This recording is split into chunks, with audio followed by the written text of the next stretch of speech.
Hey everyone, it's Marc Sabatella from Mastering MuseScore here, and welcome to the MuseScore Café. So, this is my regular series on Wednesdays where I talk about some aspect of making music using MuseScore. This is my spiel I give, and most weeks there's a particular theme we go with, and this week's theme is going to be the subject of customization. So before I get to that, let me just get some other sort of business kind of stuff out of the way here. If you're new here, welcome, and if you're not new, welcome back. My Mastering MuseScore course is definitely where I'm going to be recommending people go when you have questions about how to use the program. There's just tons of stuff in there, right? But also, now that I completed that, we did that MuseScore Jumpstart workshop a few weeks ago. That's another wonderful resource, and they kind of come as a package deal. So when you sign up for the course, you get access to the workshop and vice versa. And that workshop, the video is divided up into two sessions, and if you just watch that first session, you'll have learned a ton about using MuseScore, and definitely recommend that for someone who just wants to spend a little bit of time getting up to speed on basics and starting to feel comfortable with the program. So anyhow, that's where we are, and today I want to talk about customization. I don't know, just because I always pick a topic to talk about, and that's what I picked for today. And so I'm starting by talking about this the view that we're looking at right now. I mean, right now, this is the view that I showed you in my newsletter. If you're on that list, which hopefully you are, then you would have seen the video, or the article at least, about creating this sort of presentation mode. And it's not ideal. I mean, yeah, you still see the menu, you still see this main toolbar, and you still see tabs for the various parts. But at least it cuts out a lot of the other junk. So what I'm going to do is not show that, but I want to use that as a launching off point here for talking about some things to know about customizations. Most of the customizations that I'm going to talk about will have to do with the appearance of the program, a little bit about the behavior of the program. I'm not so much talking about anything about how your score is, but I'm talking about the program itself. And this mode here, I talked about doing this as a separate workspace. And you may notice, well, now the status bar is gone in this particular view. I got rid of the status bar. And I did that because I have defined a shortcut that allows me to switch workspaces. And that shortcut for me is Control-Alt-Shift-W. Those combinations of Control-Alt-Shift letter, they're all available because MuseScore doesn't use that combination for anything. So Control-Alt-Shift plus a letter is good always for your own custom shortcuts. And so that enables me to get to the workspace selection dialog. So the thing that I'm going to suggest is, if you're going to do any of the customizations that I'm going to talk about today, create a workspace for it so you can play around in it, then return to the default workspace, and you'll find most things back the way you started. I say most things, no, there's definitely some settings that if I make them, they're going to affect all workspaces, and that's just the way it is.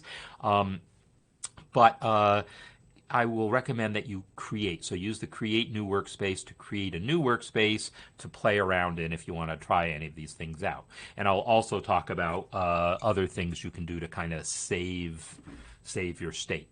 So I'm going to switch to my demo workspace, which is one that I created specifically for doing demonstrations. And this workspace is basically just a copy of the default workspace. That's what happens when you create a new workspace.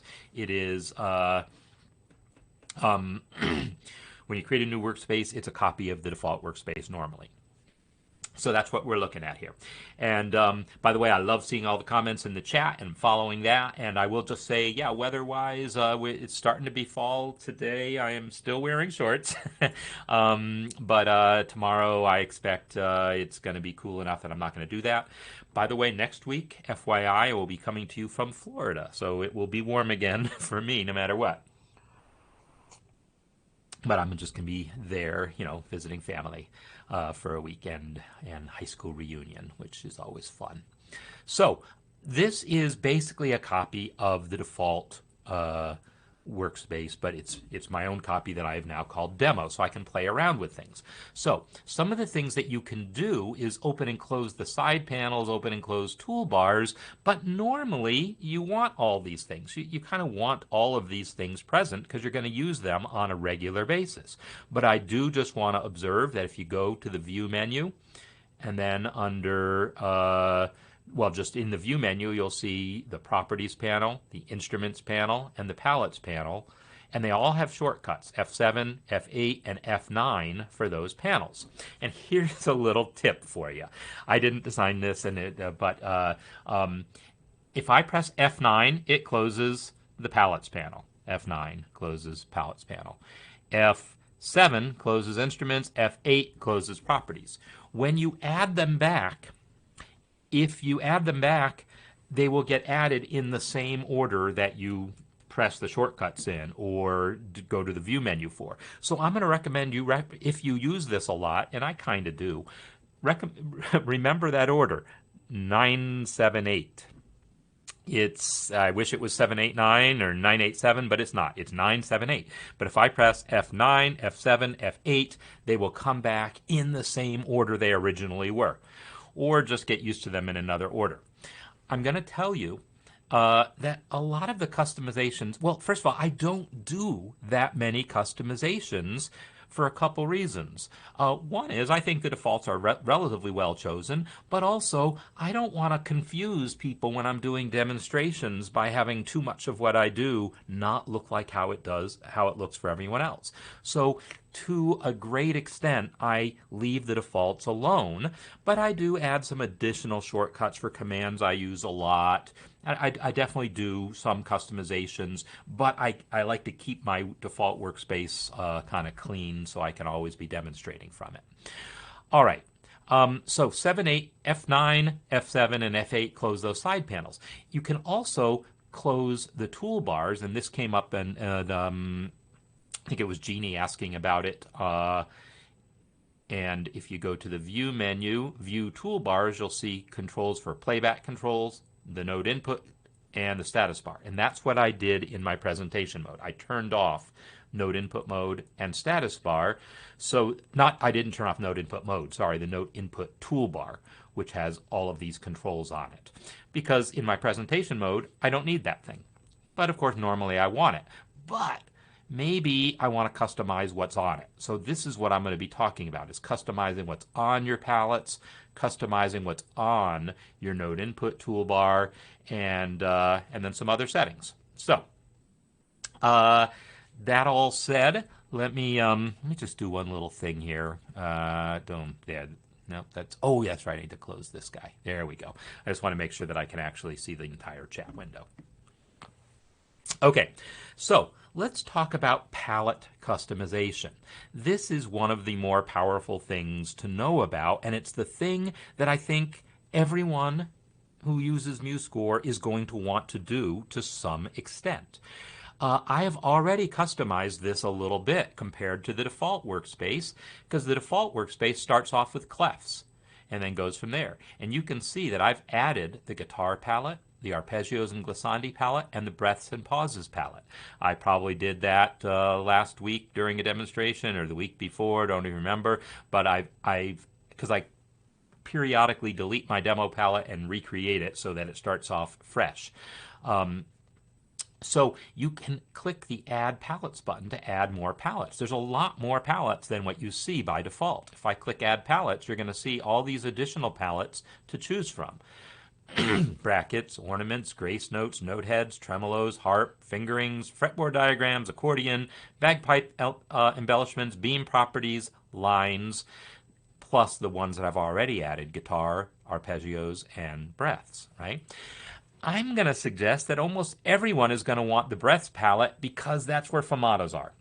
Fermatas used to be on the articulations palette, but we got way too many questions from people people wondering where fermatas were because they know them as by the term pause. The word pause also is a translation often used for rest, so it's unfortunately kind of confusing. But in any case, fermatas are now on the breaths and pauses palette, not the articulations palette as they were, in MuseScore 3 and earlier. So you will probably, most of you will want to add that palette. If you're writing, well, I think a lot of people are going to want the arpeggios and glissandi palette too. If you write for guitar a lot, you'll probably want the guitar palette. It has a lot of symbols and things that you'll want for guitar. If you don't write much for guitar, you probably don't need that one. In my case, I've gone ahead and added in my own personal workspace, like if you look at my workspace here, I've got the default, my workspace list. The default one, I've got this demo one I created. I've got the presentation workspace that I've showed you. And now I want to show you my working one. This is what I use most of the time. In my working workspace, I've added almost all of the available palettes. They're almost all here. There's a couple that aren't. If I click Add Palettes, you'll see the harp palette isn't there. And frankly, that's only because it didn't exist when I created this thing. I think I want it now, so I'm going to add it. Because I like harp. I like writing for harp, and I want it on my palettes. The Noteheads palette you don't need, because everything in the Noteheads palette you can also do from the Properties panel. So that's why I don't add that one. Accordion, I don't even know what those symbols are. Bagpipe embellishments, same deal. I don't write for bagpipe ever. I don't really know how to. So I have now added the harp palette, or did I not? I thought I added it. Harp plus. There we go. Harp added. So the other thing you can do, though, notice when you add a palette, it shows up at the top. That's not where I want it. The default list of palettes is designed to be logical. Now, people might wonder why isn't it alphabetic?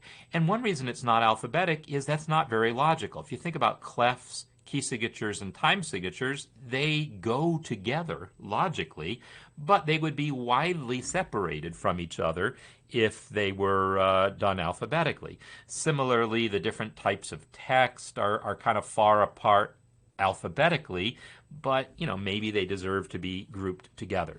So the grouping is designed to be a little logical so that things you tend to use together are grouped together. Also, so that the order of palettes is the same regardless of what language you're using. Because, of course, the names of these palettes differ if you're using, say, the French or German translation, right? So I want to add the harp palette somewhere logically. The logical place to me is down in the area where there's the keyboard palette and then the guitar palette. I move there. I want to put the the harp palette right after the guitar and fretboard diagrams palettes. So I'm just going to drag that harp palette down. And my touchpad isn't quite long enough to let me do it, but do it in a couple passes, and there it is after fretboard diagrams. So now my harp palette is somewhere that I like. And so it's kind of with the other instrument-specific palettes. I kind of have a hierarchy of mine. Like when I added brackets and bar lines at the beginning because they also kind of go that way logically, right? So that's just how I did things. So everyone has your own sense of logic. You can order them however you want. Another thing to be aware of, though, is you're not limited to just the palettes that are here. So I can also say I want to add palettes, create a custom palette. And I'm going to call this I'm just going to call it favorites. And I now have a palette called favorites. And like it says, you can drag and drop any element here. I think at this point I'm going to return to my demo workspace because I'm about to start messing around things and I don't want to mess up other things. Oh, and by the way, for me, the top is not a useful place, and let me show you why. Let me go back to my working palette, my working workspace. In my working workspace, notice I've got so many palettes I have to scroll to see them all. The ones on the top I don't need that often. I mean, yes, clefs, key signatures, and time signatures are all together, but realistically, you set them at the beginning of the score, and then you might not change them that often, depending on what kind of music you're writing. If you're writing music that changes time signature often, well, then you will need it a lot. But I typically don't need these palettes very often.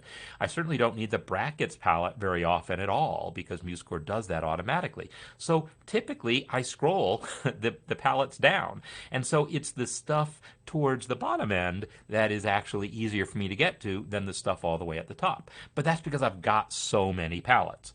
If I didn't have that many palettes added, then the top might be a good place. So let me come back to my demo workspace, and here's my demo workspace.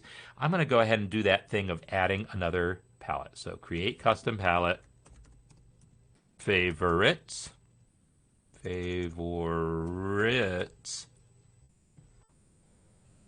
and I can now add things to it. So for instance, I've got that breaths and palettes palette, and I really, frankly, only have it because of the fermata. I don't need it for anything else. It's not that I never use any of these other symbols, but I don't use them that often.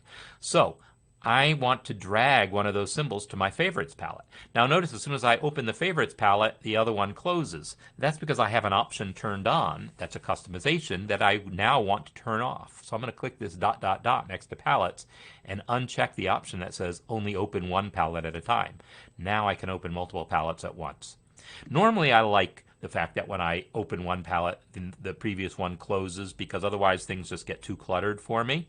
However, if you have everything you use often in your favorites palette, well then maybe you don't need a whole lot of other palettes. So like I've got the breaths and pauses palettes added really just for the sake of that fermata. But if I drag that fermata to my favorites palette, now I've got it here. And I don't need the breaths and palette anymore, the breaths and pauses palette so much anymore. All right, if I had this guy too, I do use that occasionally, and I certainly use the Caesura, this version of the Caesura some. So now I've got just the palettes I want, just the pauses from breaths and pauses that I want. And now I don't need this palette anymore. So I can select it and press delete. And when you press delete, it doesn't go permanently away. If you click add palettes, you'll see it's right back there ready to add again. But I no longer need to see that entire palette just for those three elements. Similarly, maybe I don't use arpeggios and glissandi. Well, I do use these fall symbols enough, so I'm going to keep that palette around. But maybe there's other palettes, like, boy, this pitch palette. It's a whole palette, really, that I only want the 8 VA symbol and the 8 below symbol. Those are the only symbols on that palette I really need. So now I can get rid of my pitch palette. Click that one and press delete. The accidentals palette, you know what? I almost never use the accidentals palette. I don't use this. What would I?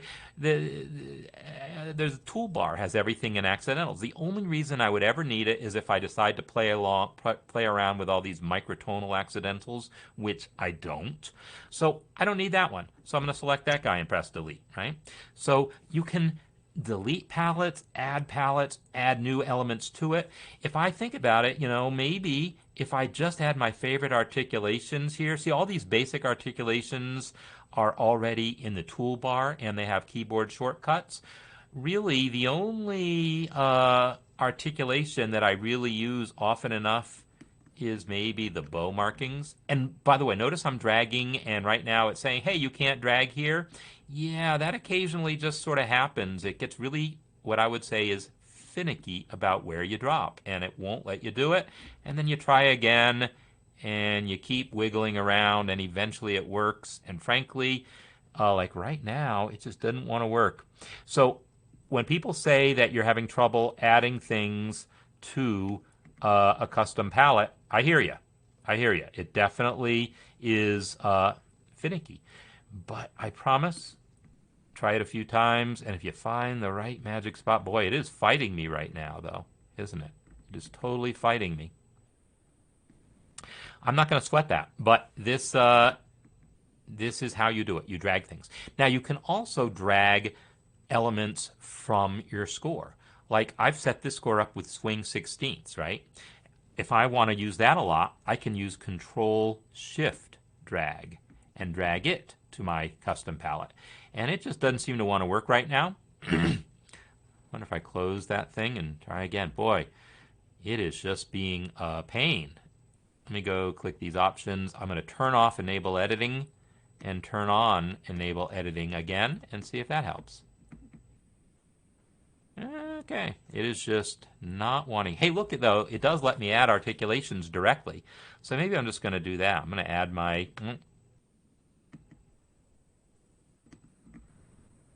Aha, I can drag from here. Check that out. So I clicked more, and it's showing me the contents of all my other palettes. I didn't even know it did that. So it can add contents from other palettes that way, using that more button. That's kind of cool.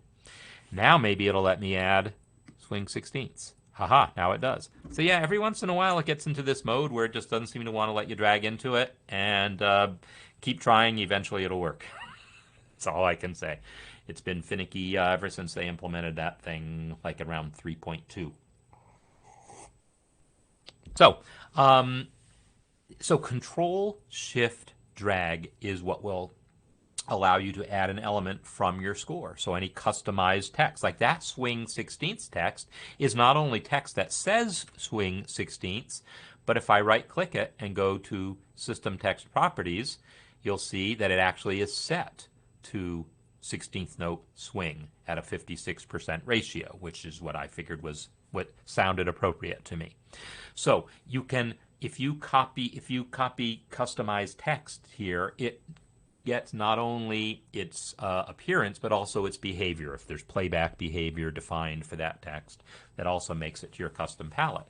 So, you know, if I add all of the markings that I actually need on a regular basis, then, you know, maybe this, these symbols I use occasionally. I don't really, but, you know, I'll pretend that I do. I'll add the harmonic over here by the bow markings. Now I don't need my articulations palette anymore because everything that's in it that I use regularly is now here. Just because I've deleted it, again, it's not gone. I can click Add Palettes and get that articulations palette back, but I don't need that either. I can click More here and find my articulations palette and add things there, right? So you can always get to more stuff through that More button. Another thing you can do is go to View, Master Palette, and here's a list of all the palettes there. So if you need an occasional additional articulation that you didn't put on your custom palette, then you can have it here. And if you decide while you're here that, you know what, I really want to have this thing, I want to have this thing more easily accessible, well, then you can drag it from the master palette. And same story, it looks like it's going to want to become finicky again. And it's not going to let me add right now. So I'm not going to sweat it, and I'm just going to trust that it's going to fix itself later. But you definitely can add from the master palette. So, so you can add it to your score from the master palette, or you can add it to your custom palettes that way. So this idea of setting up palettes in a way that works for you, I definitely recommend it. I started off, I wanted to spend some time talking about this because this probably will make a bigger difference to your overall experience of using MuseScore than any other customization you do.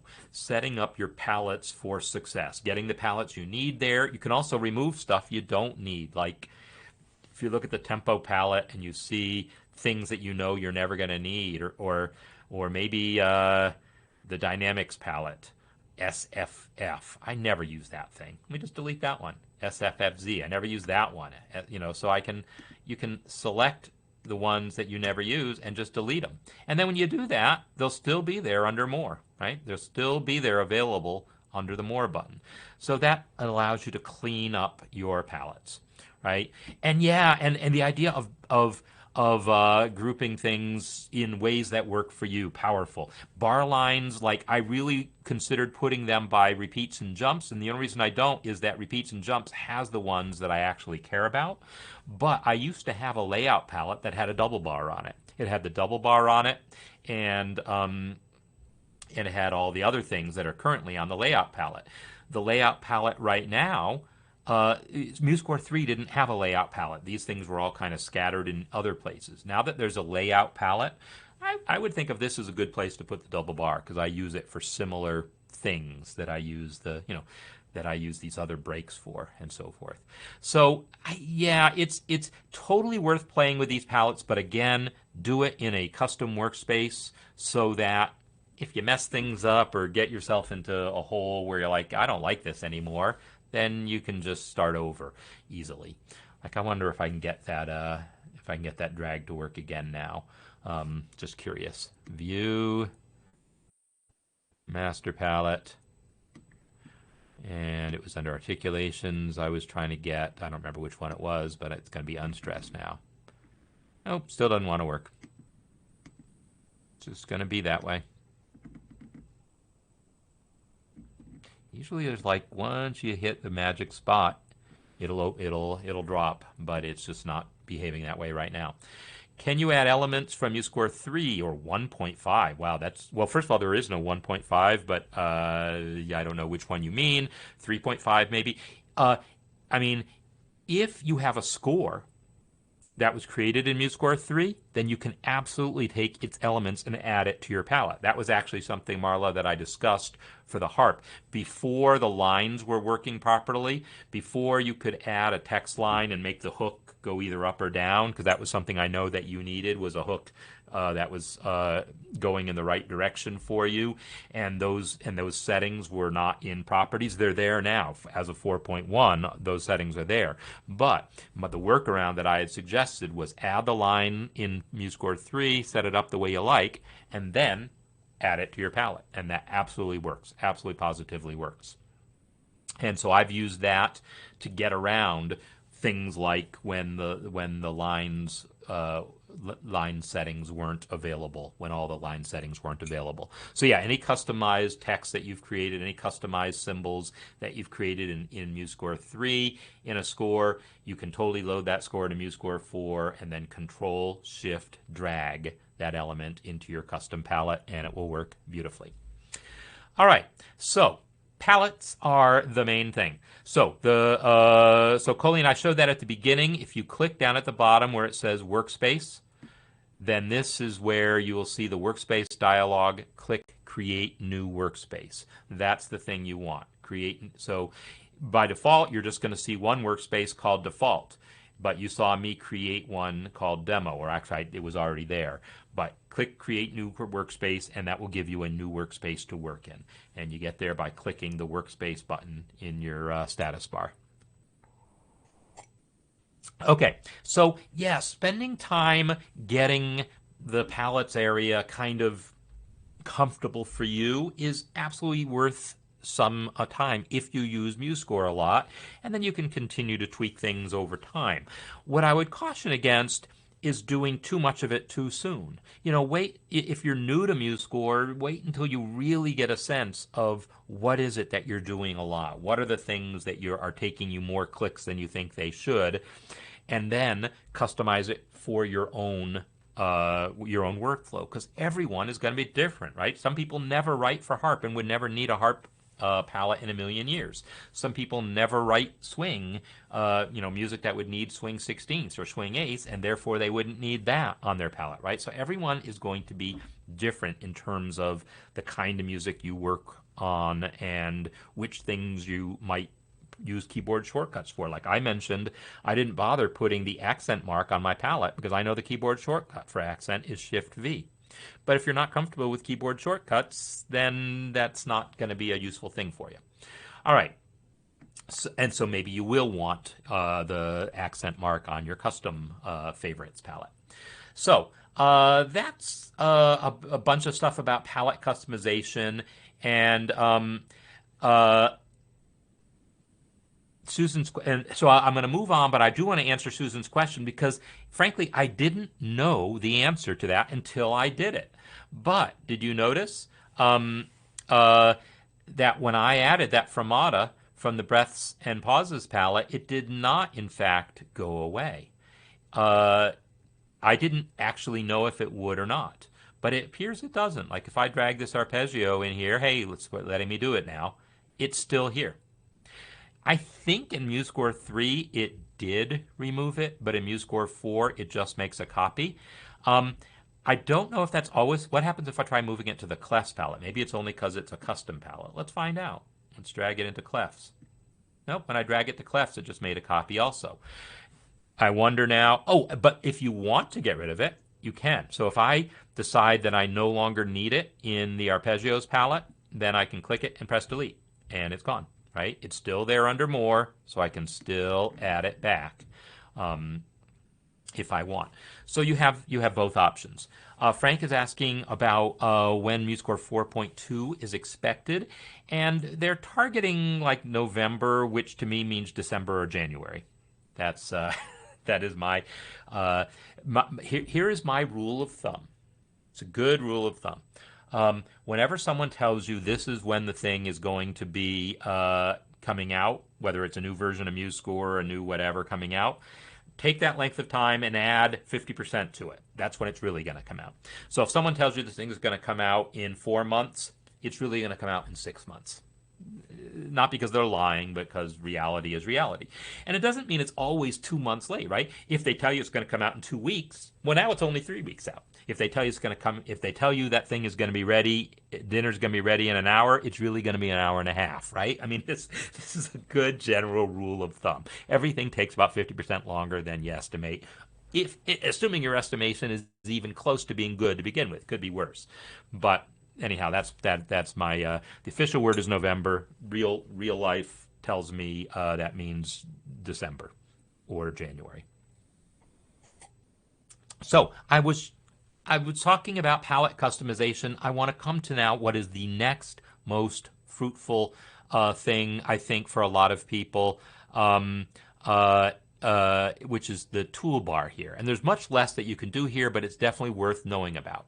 The node input toolbar, well, first of all, you can also rearrange these toolbars. I can drag this little doohickey here, this little 6-dot thing, looks like a braille cell, and drag that toolbar off. And now it's a floating toolbar if I like that better. You can also drag it to the side, make it, it's being finicky there too, but that's actually my Chromebook, doesn't like this for some reason. But you can drag it and make the toolbar be on the side or other places. But you can also just then drag it back and it's back again. So you can customize the location of the toolbars if that, at least this toolbar and also the playback toolbar can be customized in that way. So can the mixer. Those can be customized in that way if you like, just by dragging the thing that looks like a braille cell. So the other customizations, though, that I would talk about for the node input toolbar is what's on it. You'll notice it starts with 64th note. There's no 128th note on here. It ends with whole note. There's no brev or double whole note on here. So I could click that node input icon, I mean not the node input icon, the gear icon here, and turn on 128th notes. Or I might say, you know what, I never use 64th notes. Let me just take those off. I can always use a keyboard shortcut. It'll be 1 if I ever need one. But I do use double whole notes a lot. So I'm going to add that. Right? Some people use double augmentation dots often. I essentially never do, but if you use them a lot, if you're transcribing 18th century music, they were certainly used a lot. You can turn on the double dot here. So you can turn on and off different things. Like, do I need a tie button or a slur button? Well, no, because keyboard shortcuts will do that. So I could totally just get rid of those, right? Turn those off. So you can just decide what you want visible. Cross-staff beaming. I know the shortcut for it, but it's kind of nice to see it on the toolbar, so I might want to include it there. You get to decide which things here you want. Also the voices, right? By default, MuseScore is only showing you buttons for voices 1 and 2.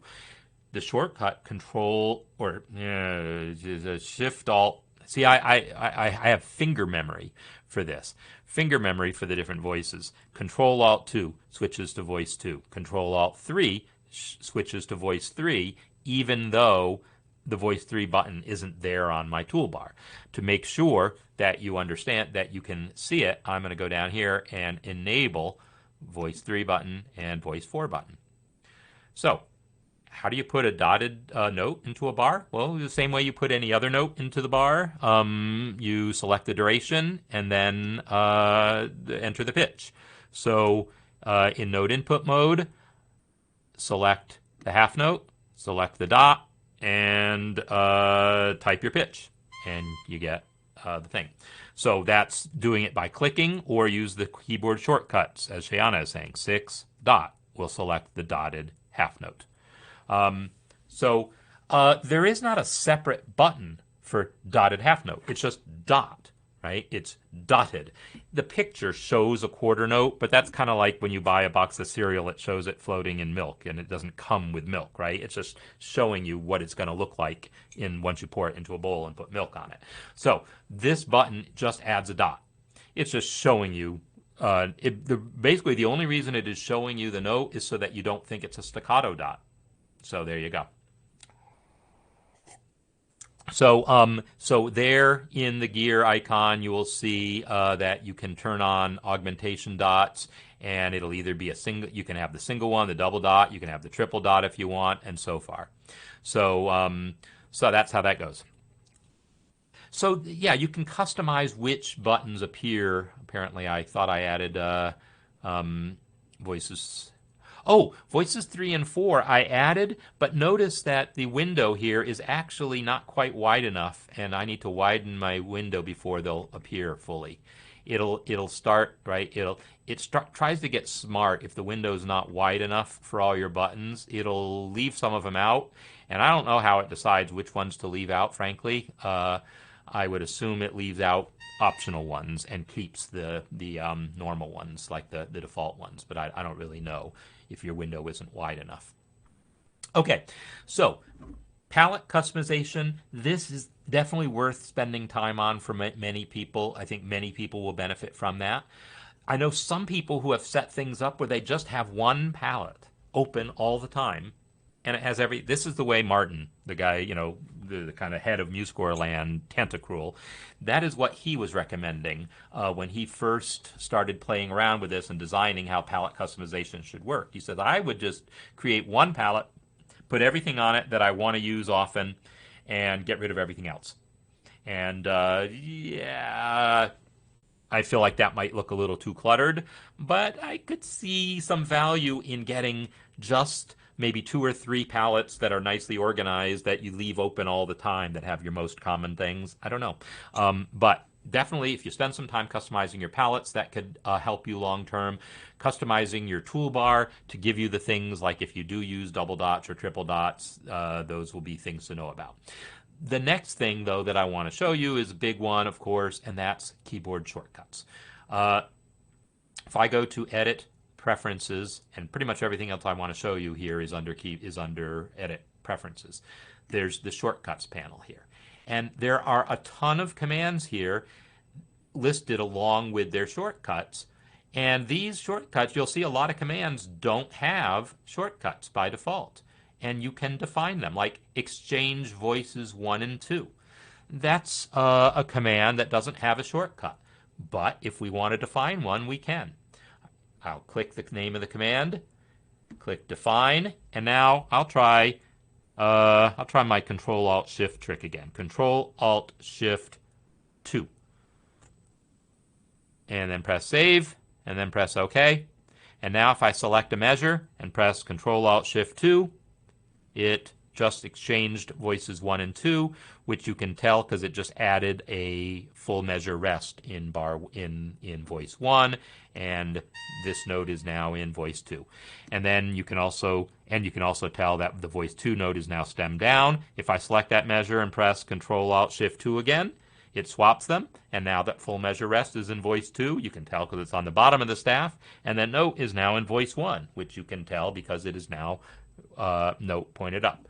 So, under Edit, Preferences, Shortcuts are a lot of commands. And this is, first of all, how you can learn what the commands are for things. Like, Dave, you were asking about rests. If I type rest into here, hopefully you'll see somewhere, insert full measure rest right here. Control-Shift-Delete. is the shortcut to enter a full measure rest. And that is there so that you can do that in another voice. Like if I'm in voice 2, Control Alt 2, and now I'm in voice 2. If I now type Control Shift Delete, it just entered a full measure rest into voice 2. So, and now I just undid it. So that you can learn what the existing shortcuts are, but if there's commands you use often that don't have a default shortcut, here's where you can add them.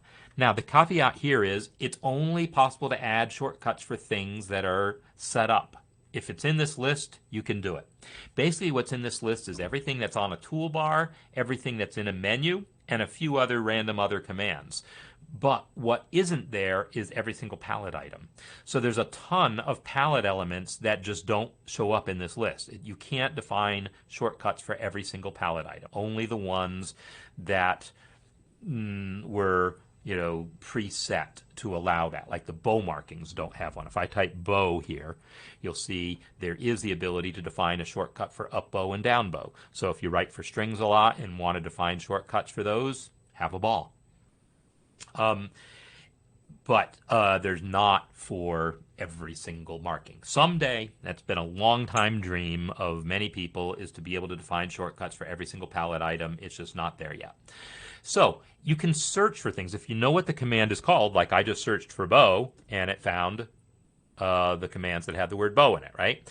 But you can also just sort of browse the command list to find out what's possible. And yeah, the idea of doing macros, like a command, a shortcut that would execute multiple commands, there have been plugins that have attempted to do that to some extent, and there wasn't a macro facility that was implemented for the sake of testing as sort of an experimental feature. But no, there's nothing really good to allow you to do one command to execute one shortcut to do multiple commands in a row. It's something that I would expect to come someday because it's obviously useful, right? It's an obviously useful thing. It's just going to take some work. So yeah, in external devices, there are certainly utilities out there that will translate one command into a series of other commands, and so there's ways of getting that if you're sufficiently motivated. So I want to talk about like some of the shortcuts that I've defined. Some of the ones that I defined myself were join beams and join selected measures. Join beams is this command to, if you have eighth notes that are currently like not beamed together because the rules of notation normally wouldn't say to beam them, but you've got a case where you want to beam them anyhow because you're doing some sort of hemiola rhythm where you think it's going to be useful or whatever else. There is a command for it. This is actually that's on the palette. It's also in the properties panel, but there's a command for it. So I defined a shortcut for it, Control, comma. I don't use it often enough to ever remember that, but it's there. And I used comma because I think this is my thinking. Check this out. I think if I click this note here and use Control, comma, it joins that beam, and then Control period breaks it again. Control slash makes it no beam. So I made those buttons, because those buttons are, at least on my keyboard, adjacent. Control, comma to join, Control period to break, Control slash to make single. So those are three buttons right in a row in my keyboard, and them plus Control, they were all available to let me use, and so I defined those beaming shortcuts. But again, I don't use them often enough to actually remember that, but I did set them up at one point.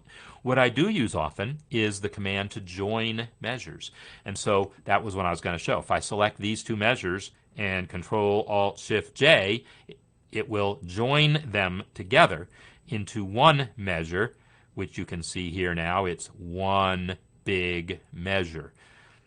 I use this a lot when I'm either creating, say, scale worksheets where I just want one measure for the entire scale, or in Renaissance music where the measure length is, well, first of all, there might not be measures at all, or it might be variable. There might be just one phrase in this measure, and then the next phrase is that measure. And so I just want to create measures of arbitrary length. I use that join command all the time. So that's one I define shortcuts for. So you can have fun going into Edit, preferences, shortcuts, and just looking for, looking at the list of all the commands that are there and say, hey, that one would be useful, and then add yourself a command for it. Adding intervals above and intervals below. Yeah, so the shortcut to add it, like if you want to add a third above a note, Alt 3 does that. There isn't one for below, and it's for it's for not a great reason, but it's because that command caused problems on French keyboards, because on French keyboards, the numbers you can't access directly. You need Shift to access the number. So all the shortcuts that anyone tried to define to let you add an interval below that would involve Shift would cause a problem on French keyboards, basically. So they just said, bag it, and just remove those shortcuts by default, so it wouldn't cause problems for French users. But you can certainly define your own shortcuts for that. And you can totally do that for double dot, etc. So there's lots of commands in here. I've done like section breaks is another one. Like I'm just enter or return does a line break. Control enter or control return does a page break. I've made control alt return do a section break because I use them a lot in my educational worksheets and so forth. Between each example I'll use that. So I've definitely done a fair amount of customization, and again, some of these customizations I did because I thought it was fun, and like the Beam ones, but I never use. But others I use all the time, and so, but everyone's different. So that's MuseScore tries to be somewhat conservative about how many commands get default shortcuts, because if it gave default shortcuts to more of them, that would mean those commands were not, or those shortcuts weren't available to use for other commands. And so they want to make these shortcuts, as many shortcuts available to you as possible. So that's why a lot of these commands don't have them. But like here's that one, enter fifth below. So if I do Alt Shift 5, then I can now add add fifths below that way. So that's shortcut definition. There's a lot of other things in the preferences dialog that are customizations also. And I'm going to give you a brief tour of these also, because these are ones that get to be even more personal. Okay, so a big one is light versus dark. When you first install MuseScore 4, it asks you, do you want light or dark? And same with MuseScore 3. So if you want the dark mode, you can have the dark mode. I don't know. I know a lot of people love dark mode. I don't. I just don't love dark mode, not just for MuseScore, but in general. It's just, I don't know. I don't find it easier. I don't find it easier on my eyes or anything, but I know a lot of people do. So here's the other thing. When you do dark mode, your score by default is still black on white. And that's part of why, to me, it's jarring. And so there is also an option in here. This is, again, under the Appearance tab. There is an option to invert the score. And now you have the score itself is white on black instead of black on white. I find that almost impossible to read. I've spent a lifetime reading black on white. I can't retrain myself to read white on black for music. I can read text that way. I can't read music that way. Of course, right now it's also a little weird because my zoom setting is triggering, the lines aren't drawing fully just because of my zoom setting. But yeah, I just can't read this. I can't read this. It takes me way too long to sort out what's happening. The part of my brain that does pattern recognition just can't do that, right? I just can't process that. So for me, personally, I could put up with dark mode if it weren't for the fact that my score was still going to need to be light in order for me to read it. But yeah, I can't put up with an inverted score personally. I got to read the score black on white, and now it's jarring to me. Some people might say, hey, this is kind of cleaner because now the score stands out and the buttons, all the buttons are dark, and so it helps you visualize what's going on. To me, it just means cognitive dissonance when my attention switches between the score and the workspace. So that it doesn't work for me. But anyhow, that's me. Everyone's different. That's why these options exist, right? There's also the high contrast mode. High contrast mode is something that for people with certain visual impairments, it could be useful for anyone, but it's designed specifically uh, based on some guidelines that exist for visual working, designing user interfaces for the visually impaired. It just puts highlights around every button so you can clearly see what is a clickable button and what isn't, and what is where and so forth. So the enable high contrast is something that definitely is useful for some people. You can also change the accent color. Well, right now you might be looking at this and thinking, well, there is no accent color. What is this even used for? If I change it to red, you'll look at it and go, well, I don't see that anywhere. But as soon as I open a dialog, actually that's still blue. To be honest, where is that accent color work? Someone tell me, where does that accent color get used? It's got to be somewhere, right? How about in Properties panel? Properties panel? Yeah, it's all gray. Instrument panel, it's all gray. Oh, right there when you highlighted something in here, right? So, yeah, so the accent color is used for what the accent color is used for. So that's customizable in that appearance section also. You can also choose the font that is used for text, like the toolbar labels, the palette labels. So my default here, Roboto 12 point. I could change to Petaluma text and now have this fancy jazz looking thing, right? And if I say, ooh, that's too small at that size, let's make it bigger. And now I got 16 point Petaluma text for my interface, if you like that, or 17 point, I guess I did.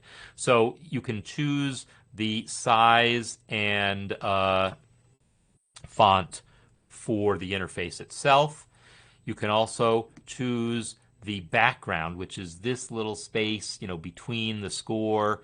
If you move the score to the side so that you see a little gap between, or a big gap perhaps, between the score and the rest of the window, you can change that color. You can also change the color of the paper. Right now it's kind of a white. It's the default color is not quite white. I can't remember if I set it to full white or not, but if you want to and want to make sure you do, you can set it to full white, and then it will be that way. You can also, there's these custom wallpapers. These don't work very well though, but you can define custom wallpapers if you want. My recollection is that these don't get saved. You can create that fancy wallpaper. It's got like a textured background on it. Actually, this one's, yeah, it's got a little bit of a texture to it anyhow. Probably not coming through in the video. But my recollection is there's a bug where the wallpaper doesn't get saved anyhow, so probably not worth the worry about using them. But, if it's something that you like, you're always free to do so. All right, so let's now go and look at a couple other settings here. Under Canvas, wait a minute. I missed a question from Allison here. Let me just check a couple other things here. So for blind users especially, if you're visually impaired but not blind, then that dark mode is another reason to use it, right? If you're totally blind, obviously it's not going to help at all. But if you have any vision at all, some people will read better white on black. And it totally depends on your specific vision, as well as other colors. You can so there are customizations to the colors that might help you read things better for sure.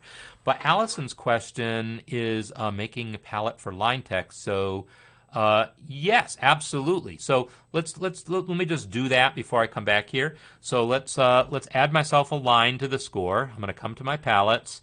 And I actually don't have the lines palette added right now. The lines palette is not here because it's not there, I think, by default. But it's a useful palette to have, so I'm going to add the lines palette. The reason it's not there is that most of the lines, like the octave lines, are on other palettes. But let's go ahead and add a line to my score.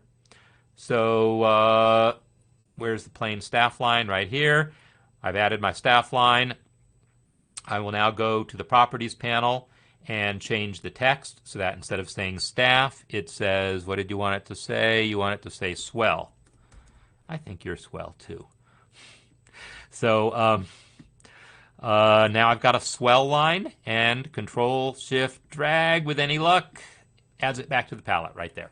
So now I can click somewhere else in my score and add a swell line. So yeah, absolutely, you can add custom lines also. So yeah, everyone's going to be different with respect to what looks good to you and what doesn't. The options that are added are all added based on feedback from actual users or guidelines for dealing with visually impaired issues, things that are thought to be useful for some significant number of people, but the defaults are designed to be, useful to the most people. Oh, you just want the word swell. If you want it to be just the word, well, first of all, you could just add the word as text, but is there meant to be playback associated with it? I guess I don't know that. If I select this where it says swell, that's just plain, that's a line. If you just want plain text, then I would just use Control-T to add the word swell, and then add that to your text palette. And now I got the word swell in my text palette. So that would also be possible. If it's a line that you need for playback purposes, because it's predefined to do something, but you want it to show up without the line, like, I don't know, is that here under more? No, it's not. So if there's something where you need it to be a line for playback purposes, but then you don't want to see the line, so yeah, I would just add that as text and I can type Control-T and type the word swell faster than I can go to the palette. So I would probably not do that for a short word like that unless there were playback settings that were relevant to it. So if there were specific playback settings, like if this was here under the more palette and it had under, text more, if it were under here and had, a specific playback effect for it, then I would definitely use the palette. But for me personally, I can type a 5-letter word faster than I can get to the palette. All right, let's come back to the preferences dialog then and just look at a few more options under here. Under Canvas, there's a couple useful ones. One is the default zoom. The default zoom is normally 100%, but you can set it to be page width. That's kind of cool, the page width setting. And by the way, that's one of the custom shortcuts that I've defined also. Control-0 is the shortcut to make your score 100% zoom, like the same size as printed. I've defined a shortcut, Control / that will make the score the page width so that it always takes up the full width of the window. And that's a useful thing. Some people like that to be the default, so just set it here, the default. This one here that says mouse zoom precision, this is one you might want to play with. If you're finding it difficult to click an element, like you're trying to click a note in the score and you find you're missing and it's clicking an empty space next to it, then increase this number. On the other hand, if you're having the opposite problem, you're trying to click an empty space in the measure and you often find yourself clicking a note accidentally, then decrease this number. MuseScore 4 decreased it by default because more people were complaining that they were having trouble selecting empty spots in measures. So the default in MuseScore 4 is like 2 or 3, whereas it used to be 6, I think. But then other people now complain that it's hard to select an empty or hard to select a note. So you can increase it again. So that's what this does. Oh no, I'm sorry. That's mouse zoom precision. Sorry. This is the one I'm talking about. Proximity for selecting elements. Forget everything I just said and now remember it again, but it's this setting, the proximity. Mouse zoom precision is just the scroll wheel, how much when you use the scroll wheel to zoom in, how sensitive it is there. This thing here, scroll pages horizontal versus vertical. Right now, this is set to vertical, meaning that as I scroll my score, you'll see the pages set up vertically like that. But if I go back to Preferences, Canvas, I can change it to horizontal. Oh, that's interesting. The radio button didn't clear. Well, that's kind of clear. Interesting. It's just being slow. So now if I press OK, hello. So yeah, and so now it's scrolling the pages horizontally, right? So that's another customization. This, I would love it if that setting were per score, but it's not. It's for the program. So that's a setting that I actually change pretty often because for a score like this, I like it to be horizontal. For piano music, I prefer it to be vertical. And more importantly, when I'm doing like theory demonstrations, my handouts and stuff, I like those to just scroll vertically. So I find myself going back and forth between those two things also. Frank is asking about an album feature to combine scores, to combine like multiple movements or multiple short songs into one songbook. Yeah, there was a feature back in MuseScore 2 called albums that could do that to a very limited extent with tons of bugs.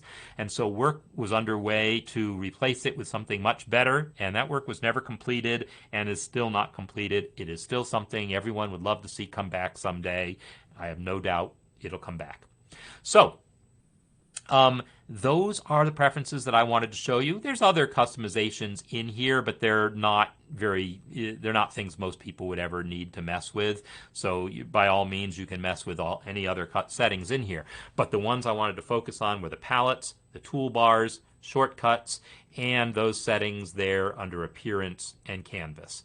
So I've shown you what I want to show you, and now it's time to take my leave. So I got to reset all my settings after this. Ah, interesting. Thank you. It didn't like that joined measure. Oh, it also doesn't like my swells. Okay, cool. So thanks.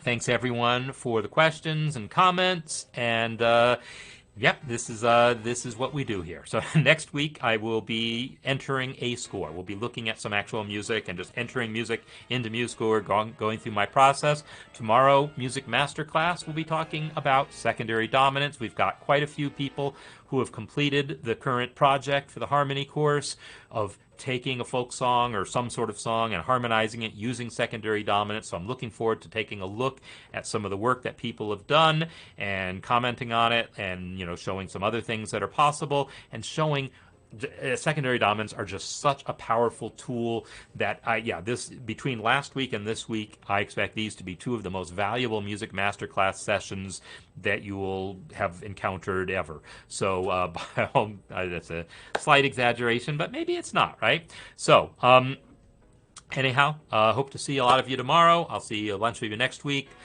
Office hours, for those of you who have been participating in that, I will be a different time next week because I will be traveling, so I will send out notification about that. So there you go. See you next time. Goodbye.